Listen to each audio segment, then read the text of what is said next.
Hello বন্ধুরা, আজকে তোমাদের সাথে একটা মিনি ব্লগ শেয়ার করব। আজকে একটা গেছিলাম অনুষ্ঠান বাড়িতে, স্বাদের নিমন্ত্রণ ছিল একটা কাকিমার।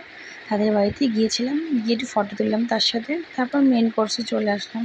ছিল সাদা ভাত, নুন, চিপস, লেবু, ডাল। তারপর ছিল পটল চিংড়ি।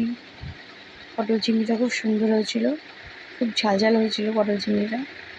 তারপর দিয়ে দিল কাতলা মাছের কালিয়া।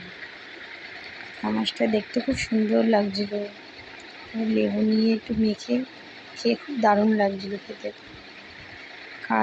খাওয়া হয়ে যাওয়ার পর দিদির চাটনি, পাঁপড়, এদিকে মিষ্টি দিয়ে দিয়েছিলো আগেই, তোমরা দেখাতে পারিনি। খুব নরম ছিল মিষ্টিটা, গরম ছিল দিনের বেলা মিষ্টিটা।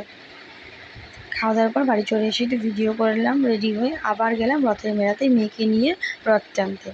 মেয়ে দেখো রথ টানছে, টানার পর আবার মন্দিরে গেলাম, একটু মন্দিরে ফটো একটু তুললাম। তারপর আমাদের মা মেয়ের ফটো তুললাম।